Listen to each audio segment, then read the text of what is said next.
a recording from one of the 3 sessions will be put up on the SSCP YouTube channel, which you can watch back or share with colleagues who weren't able to attend the briefings. So introductions first, my name's Hannah Hopcroft and I am the Business Support Coordinator for the partnership. I'll be here to man the chat box, so if you have any questions throughout, please do pop them in the chat, or if you prefer to ask them yourselves at the end, that is also okay. Just to let you know that after the event, we will be circulating the slides and some information packs for you, so that you should receive those later on today. I'll put my email address in the chat if you have any queries that you'd like to direct by email that you don't feel comfortable raising in this meeting, or things that come to your mind afterwards. That's also fine. So I'm going to hand over to Maggie now, who's going to lead the 3rd and final session for our Section 11 briefings. And thank you all for joining us today. Over to you, Maggie. Thank you, Hannah, and welcome everybody. My name is Maggie Pugh and I'm one of the Partnership Development and Engagement Officers for the Surrey Safeguarding Children's Partnership, but I take the lead for Section 11. So if you have any questions at all after this briefing, then do feel free to drop me a line. My email address is on the final slide and I'm happy to help. So what we're going to cover today is we're going to have a look at how Section 11 worked in the past and why it needed to change. If you've been involved with Section 11 here in Surrey before, then you will know the process that we followed before. But if you're new to it, you may still be acquainted with the way we used to work, because it is the tried and tested way that partnerships have worked for many, many years. So we'll have a look at how it used to work, and then I'll explain the requirements of the new approach. I'll then suggest some ways and some options for engaging with the process and completing the self-assessment, because there's lots of different ways of doing it and it really is up to you how you want to do this. We'll look at the timeline for annual submissions to the partnership, what will be expected and when.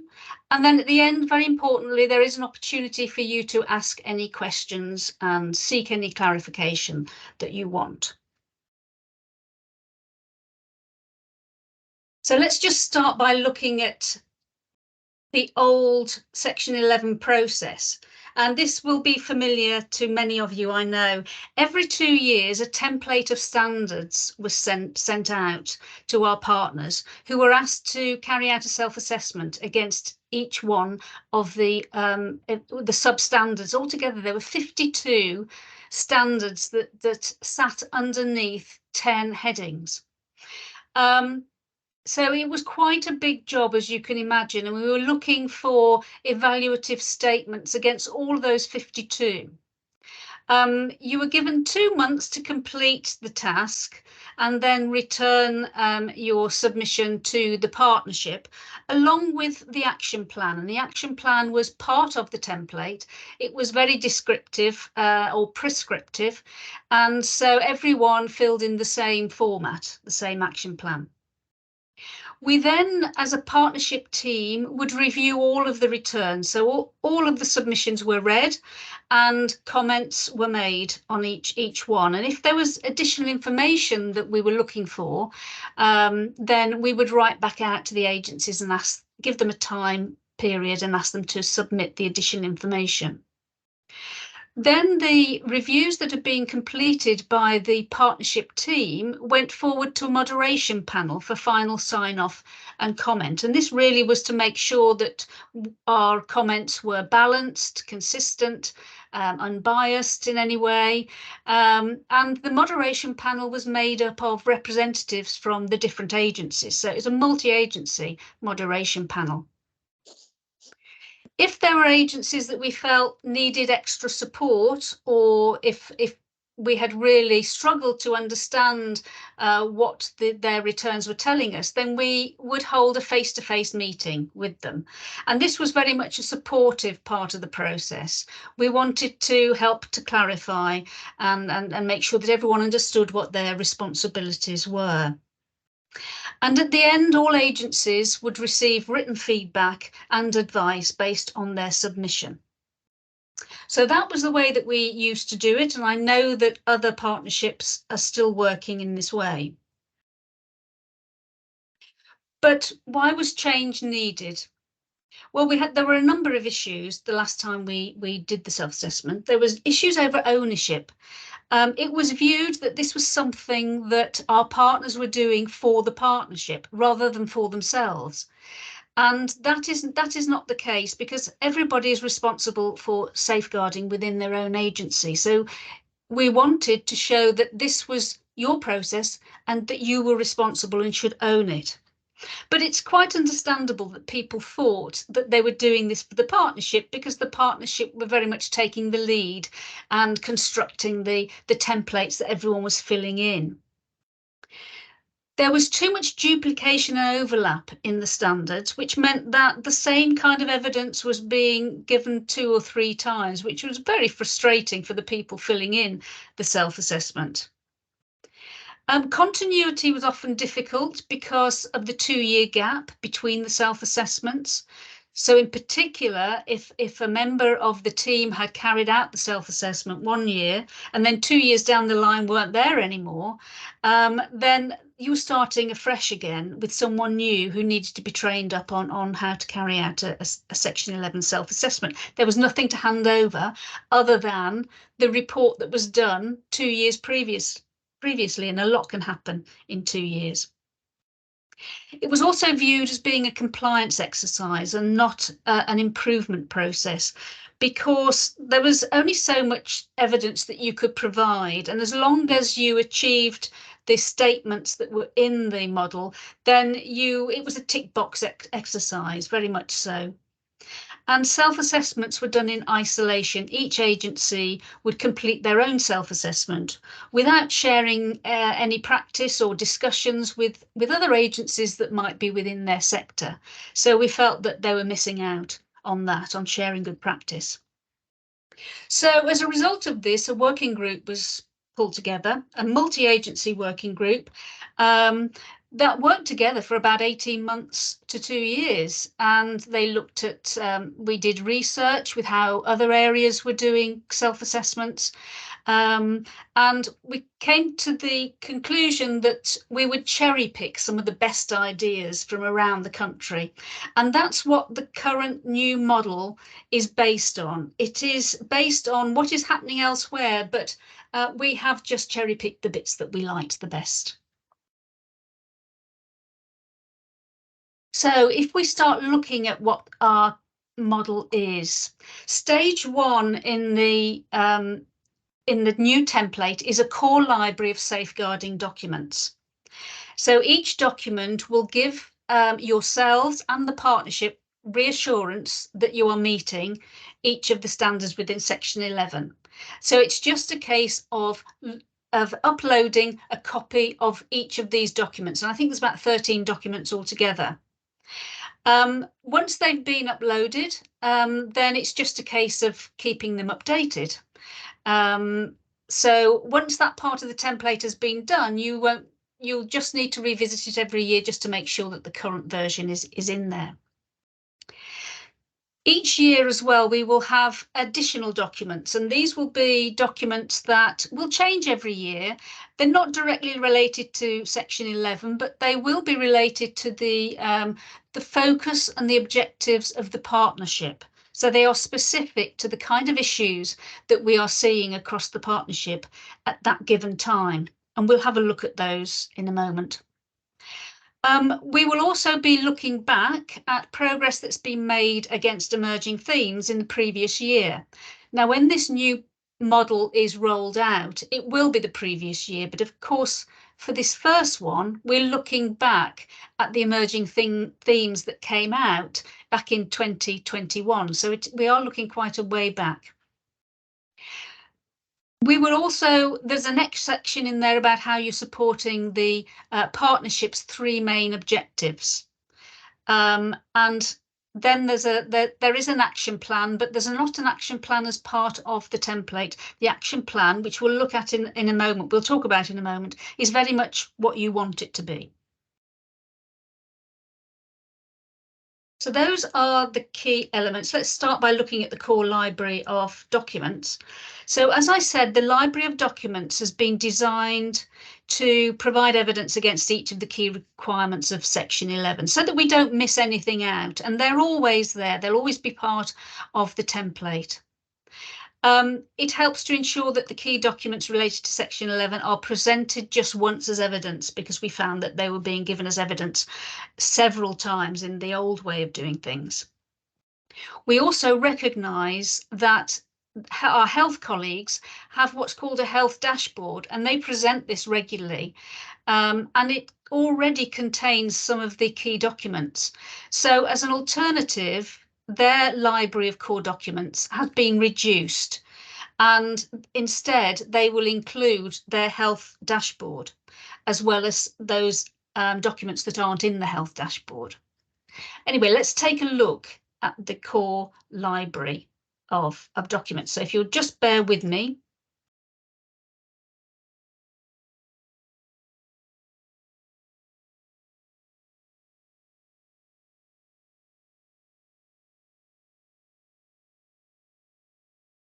Okay, so let's look at the first part of the template. The front page is very much as it's always been. It's for you to record your directorate, your team name, who your Section 11 lead is, and presumably it'll be your Section 11 lead that will complete the document. But also it needs to be approved by your executive lead for safeguarding within your agency. We want to know who that is. And by filling this in, you are saying that it has been approved by them. So the first stage is the core set of documents. Now this at the moment is split into 1A, and 1A is the set of documents that most agencies will need to insert. But because of the health dashboard, there is also a 1B section, and we'll have a look at that in a minute. So each document has a reference, a unique reference. And then this is a tick box where it says copy published. You just say, yes, we've got one of those, and you just tick on the box. So this first one is a safeguarding children policy. There is a little bit of guidance here and a link in this case to the NSPCC site, which actually helps you to write a safeguarding policy if you don't already have one. And then we would ask you to insert a copy in this column here, the insert column. This is just a Word document, so it should be quite easy to insert the document here. And we've got to change this RAG rating because we no longer use red, amber, green, because we're trying to bring this in line with the section 175157, which is completed by schools, because schools don't do a section 11, they do a section 175, and they rate themselves as regards to fully met, partially met or unmet. It's quite simple, and so we're bringing ours in line with theirs. Now, it did come up at one of the briefings the other day that once you start inserting your copies here of all your documents, it could become quite a big document overall, and it might be difficult to actually submit this to us. So we've taken that away as an action, and we will find a way of making sure that regardless of the size of your document, that you can actually send it to us. We need to investigate that further. So these are all the documents. Again, these are all tick boxes. There's a bit of advice and guidance. I'm not going to go through them all. They're all fairly straight, self-explanatory. I must say, though, that your document is very much what you have in place within your agency. So you might have a policy, or you might have a procedure, or you might have some guidance. You might even have just a paragraph within a bigger document. So if you take that paragraph out and just save it in a Word document on its own and then upload that, that is fine. We don't want you necessarily to start drawing up new documents, not unless you find that there's a real gap. So there's 13 documents in all. 1B is for health only, and as you can see, we've got the dashboard there for health. So we would ask them to submit their latest copy of the dashboard. And then you'll see that some of the documents leap from P2 to P5 in that case, because 3 and 4 are already in the dashboard. And they're from 7 to 10. And there is one additional document for mental health services only that's added under the health section, which is the Children's Visiting Inpatient Services Policy. That is specific to mental health services. Now, I mentioned before that I'm going to go back to my slides.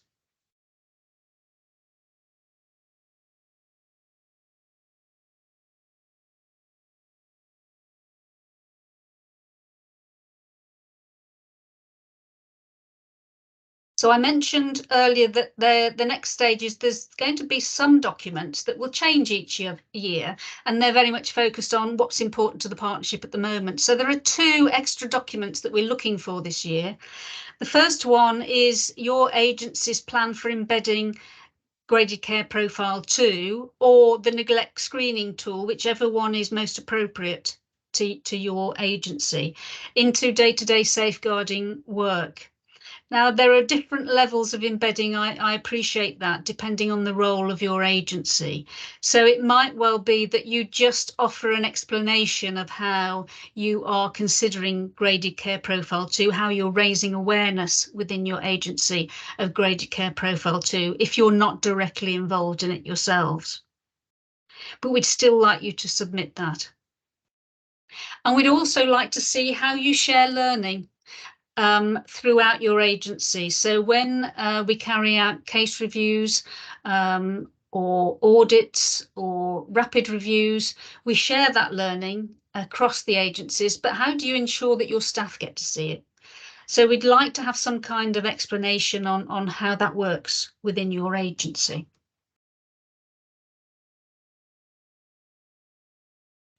So the next part of the document is a reflection on the themes that arose from the last self-assessment. And on this slide, you can see the areas that came out of the last self-assessment in 2021. So there will be specific questions around this within the template. So back in 2021, there was an emerging issue around safer recruitment training for staff. And there is a requirement in Section 11 that if staff are involved in recruiting, then they should have safer recruitment training. So if this was an issue for you, we'd like to know how you've progressed. But even if it wasn't an issue for you and your agency, then we'd still like you to give us some commentary on where you're at with this at the moment, because things can slip. So it's worth asking that question. Another theme was recognising the warning signs and risks associated with child exploitation, missing children, and hidden crimes. Again, this is very much a training requirement. How to make a referral, ensuring that your staff understand how to make a referral and feel confident doing that. Recording and monitoring staff safeguarding training. How do you track staff safeguarding training? How do you know that the people in their different roles have the right levels of training for that role? And if you're commissioning out services to a third party, how do you ensure that they are meeting the Section 11 requirements? This can often just be a paragraph in a contract. How you do that is up to you, but it needs to be addressed that anyone delivering a service on your behalf also needs to be meeting Section 11 requirements. And finally, listening to the voice of children and young people.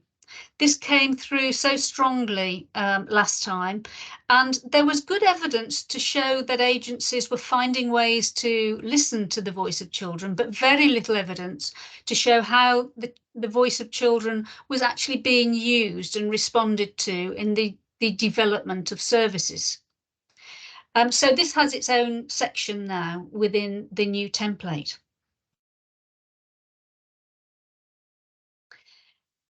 And then we have the performance against the partnership's 3 priority areas, which haven't changed for some time now. So we'll just be asking you what's working well. Is there anything that you're worried about? Anything that you need help with? And these 3 are early help and thresholds, child and adolescent resilience and support, and neglect.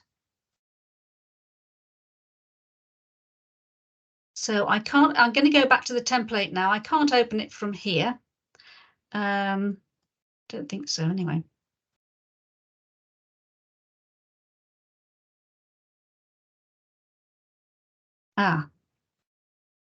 Just bear with me. I'm trying to, there we go. Go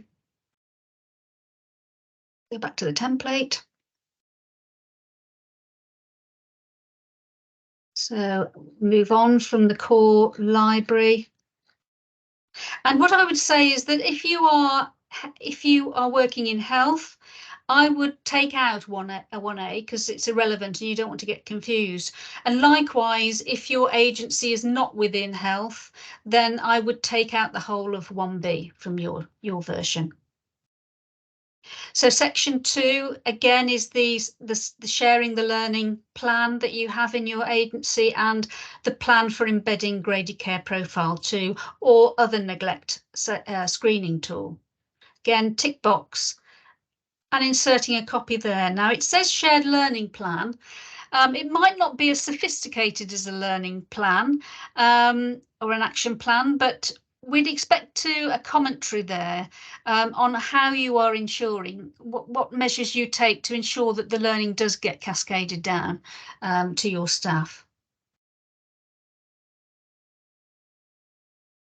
Then re-evaluating the progress against the common themes from the last self-assessment. So this format, we actually pinched this format from the Isles of Scilly and Cornwall, who we did a peer review with, and we found it really useful. And they initially raised the issue about, or the concern about, our section 11 being more of a tick box exercise.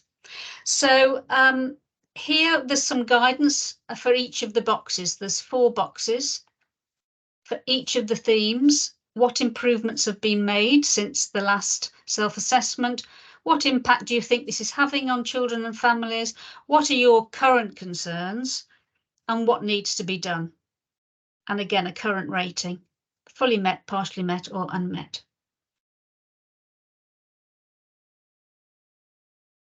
Now, this is the new section that I spoke about. How do children and families have a say in what you do? So the first question is seeking awareness about time for kids principles, which is something that was developed here in Surrey, and as a partnership team we are promoting very much. And I know that some agencies are using this the time for kids principles, and we'd like to know how you're using it. So if you are aware of it, could you tell us how you're using it and evidence of what you're doing with it and if it's had any impact? But if you're not aware of it, then just tick the no box, because if we get lots of agencies coming back and saying, no, we're not aware of time for kids, then that will be up to us as a team to promote that better and to see how we can do that and get it used more widely. Then do you seek input from children and families when you're making decisions about the service you are going to provide to them? And if you do, we'd just like you to give us evidence of how you do that and how it's used. And do you consider and record evidence of a child's lived experience in the work that you do with children and families? Now, this I know through various audits that we've been doing and case reviews that we've been looking at is very much a weakness at the moment. So we need to have this on our agenda, and this is where we put it in the section 11. So it'll be interesting for us as a partnership to see what comes back from that. And then finally, there's the evaluation of your current performance against the partnership priorities. As I said before, what is working well? What impact is this having? What concerns do you have? And what improvements need to be made? And at the top here, you'll see if you look at the statement, then you'll be able to answer the questions down the left-hand side. So for this first one, we will make sure that there is a shared understanding and agreement regarding thresholds of need and pathways of support, and that these are being consistently applied. So if you take that statement and consider it within the concept of within your own agencies, then you can answer these questions. What do you think is working well and what isn't? So we have priority area 2, priority area 3, which is neglect. And again, the GCP 2 tool and neglect screening tool come in here. They have a particular focus. And then the very final section of this template is about celebrating good practice. We don't do this often enough, and we really want to know about the good practice and we know that there's good practice going on across all of the sectors, and we'd really like to capture that. So if there's something you're particularly proud of and you'd like to share it with us, then this is the place to do it. Lovely. So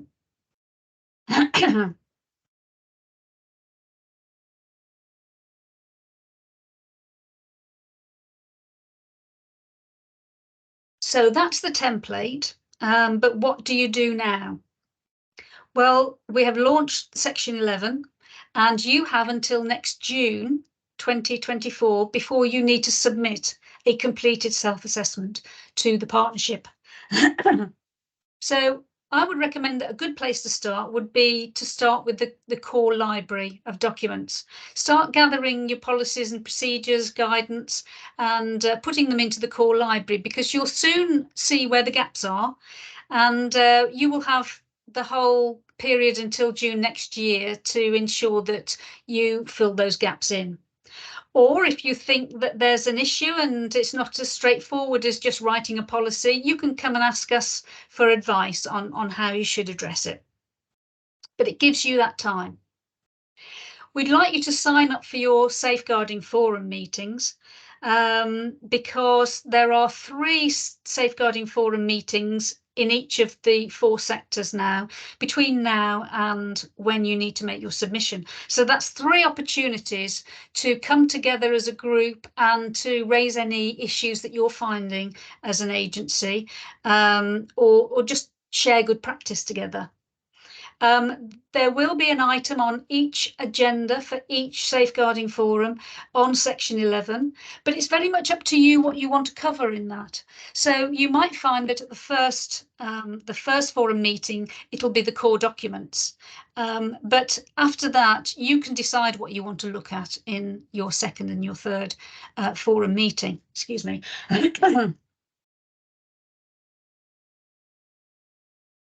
So this means that if you attend the safeguarding forums, you're going to be discussing section 11 throughout the year, and you can complete parts of your section 11 template throughout the year, which spreads the load rather than it being one big hit. Your options for the approach that you might want to take, well, our suggestion would be that you, the third bullet point there, you complete sections prior to each forum meeting and then share and compare your findings with each other and learn from each other and ask questions. But you don't have to do that. It's up to you.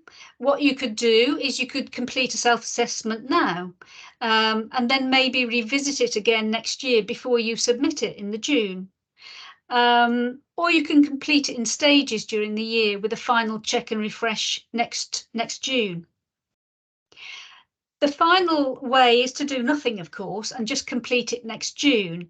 But a word of warning there, because you will miss some good opportunities to fill gaps, to share and learn from each other, to seek support from the partnership, and advice from the partnership. And if your section 11 lead leaves the agency before June, there's going to be nothing to hand over. So we would certainly recommend that you join the forums, participate in the forums where you can, and complete the self-assessment during the year. Now this is small writing, but you will get a copy of the slides. This is the timeline for implementation. So the launch has happened this month. Letters and templates did go out earlier, before September. There's the autumn forum meetings in September to December, spring forums from January to March, and summer forums from April to June. And there are 4 different forums. There's the health forum, which you do need to check your eligibility to join, but that can be done through Lisa Parry, and the details of that are in the guidance document that you'll be sent. There's the schools and education, there is the third sector, and the district and borough councils. Those are the 4 safeguarding forums. So in June next year, you'll receive a letter. It'll go to your chief executive and yourself as the Section 11 lead, requesting that you complete the self-assessment and submit it in to us in the July. So the July is when they will be coming in, and then we will commence a QA process in the July and August time. We will read every submission and we will give you feedback. There will be a moderation, just as there was before, and we're looking at moderating about 1/3 of the entries. So that means that once every 3 years, your submission will be moderated. And then in October next year, we will be producing a joint Section 11 and Section 175 report, and that will be going through to the partnership. So that's where we bring the Section 175 and Section 11 processes together and do one single report, because often the emerging themes are common across both. And then, of course, we'll be looking at the new template round about August, September next year. So just to go back to the action plan, so we don't have a prescribed action plan format. Our expectation, or the partnership's expectation, is that improvements will become incorporated into your normal business action plans. There's no difference between an action for improving safeguarding and an action for service delivery. It's all intertwined and therefore should stand within your business action plans. We don't want something separate, because if it's separate, often it can be forgotten. Please submit your action plan in any format you wish, whatever works for you. There's no need to have a separate one. This is your plan. It's not our plan. So you're doing it for yourselves. And our only expectation is that your plans will be smart in their structure. So just to finish off with the benefits of this new approach, the working group agreed that there would be greater ownership by agencies, including more involvement, hopefully, by senior managers in the face-to-face discussions with the partnership. There'll be an ongoing cycle of review rather than that big hit every 2 years, which should allow for greater continuity and consistency throughout the year. It will be driven by the safeguarding forums, which provides opportunities to share ideas and good practice and find resolutions together. And there will be someone from the partnership team at each of the safeguarding forums. So if there are any issues that come up, they can be brought back to the team and we can help you find a resolution. We're moving away from the compliance model, where agencies worked in isolation, towards a more focused, continuous improvement approach where agencies work together, they share ideas and they share good practice and they support one another. It's no longer a paper-based exercise, it's more of a face-to-face discussion through the forums, and the forums give you an opportunity as well to challenge, not just challenge each other, but to challenge the partnership too. And the partnership can respond more quickly when issues arise during the course of the year.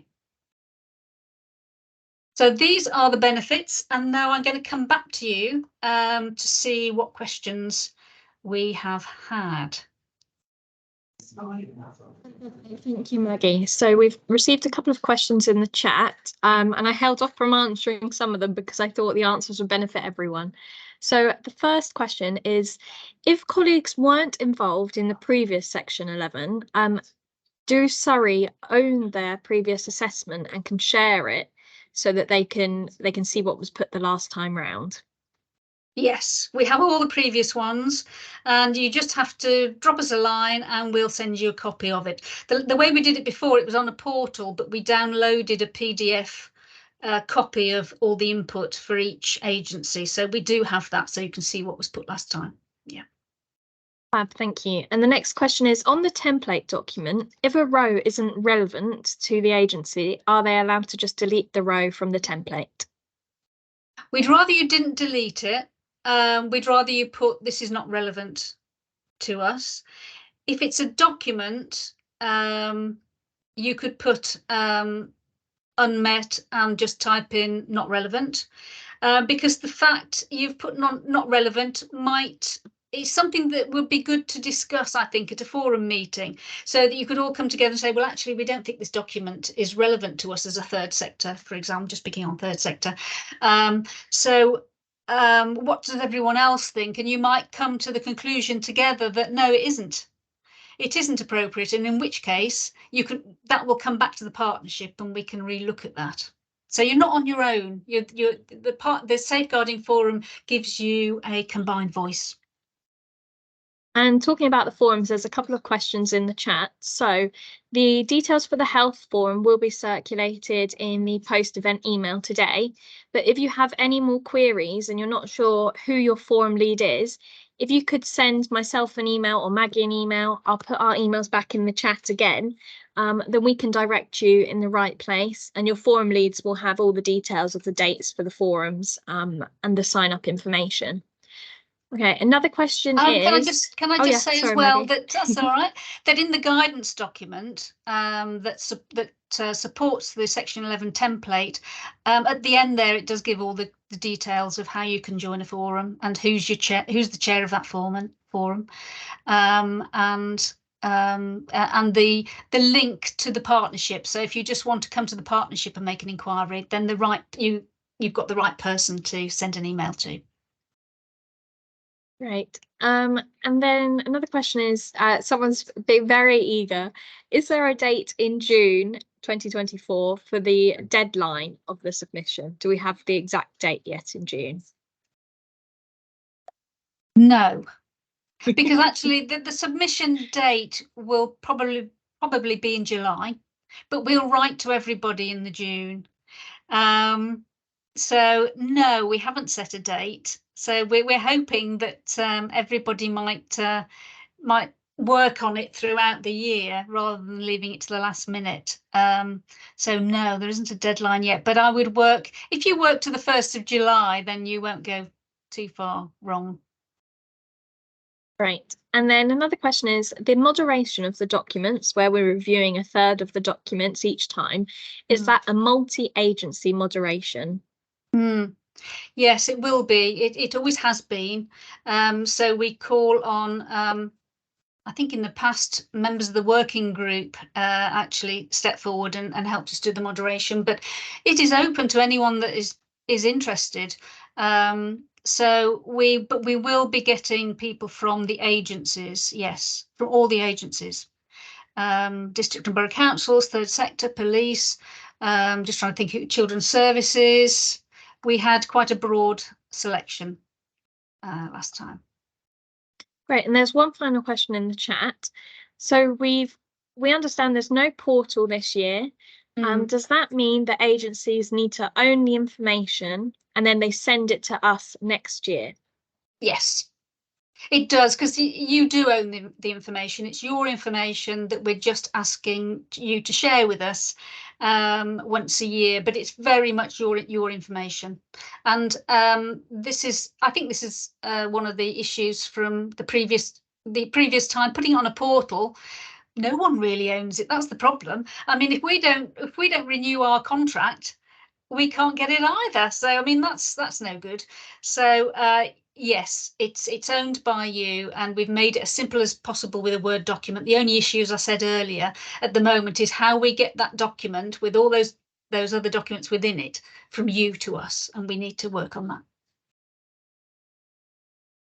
Great. There's a question that's just come through saying, who do we ask for our previous section 11. So Maggie or I will be able to direct you in the right place for that.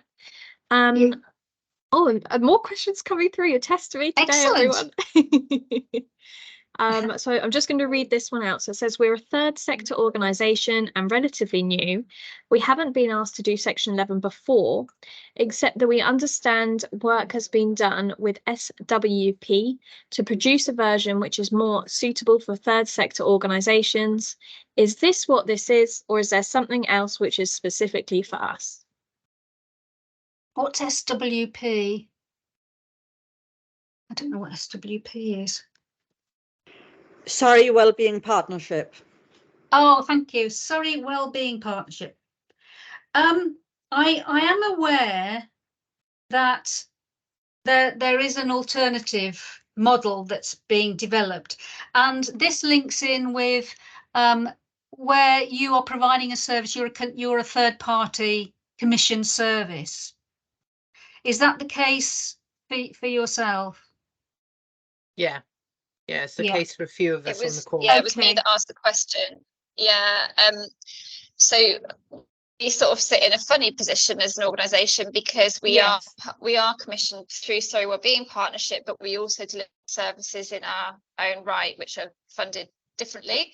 So I'm not quite sure where we sit in terms of which audit we need to complete. Obviously, if one being done, sort of, if we can do this, the one that's being done with Surrey Wellbeing and leave it at that, then that'd be great.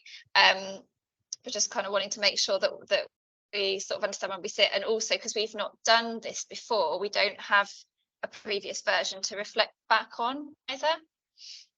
Okay, well, the good news is that if you're doing it as part of a commission service, that's all you need to do. You don't need to do this as well. The other good news is that the third sector don't have to do this at all if you don't want to. We are encouraging it because it's not statutory for the third sector, but we had, I think, about 15 third sector organisations that participated last year because they wanted to find out, they wanted to do the self-assessment to find out where they stood. And I have to say that the third sector submissions were very good, very high quality, and there was a lot of good practice out there. So we actively promote it with the third sector and encourage third sector, but you don't have to. You don't have to do it, but it's a good thing to do. But in your case, as you're doing it for SWP, you don't need to do this as well.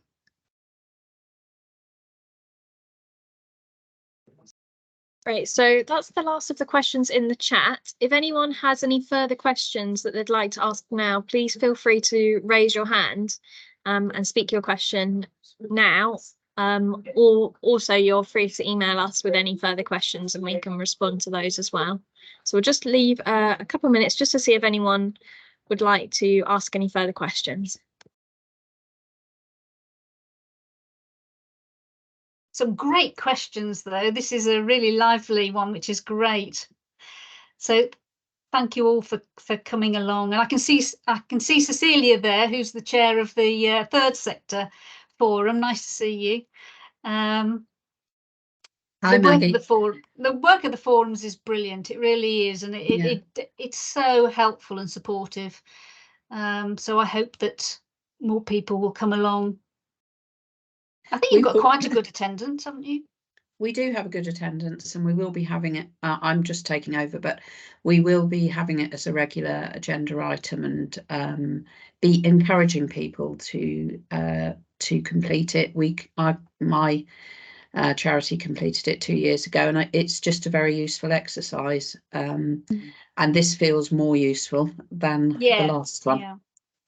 And we'll be supportive of the other organisations in where they are with it. I actually think it's really important that third sector are delivering so many services to children that we should have high standards in this area if we're going to be safeguarding children across the county. But anyway, we will very much have it as part of our forum. Lovely. Thank you very much. And do drop Hannah or myself a line if you want a copy of your last self-assessment. We will get it sent out to you. Fantastic. Thanks everyone for joining us today. We're going to end the recording and the meeting now. You will receive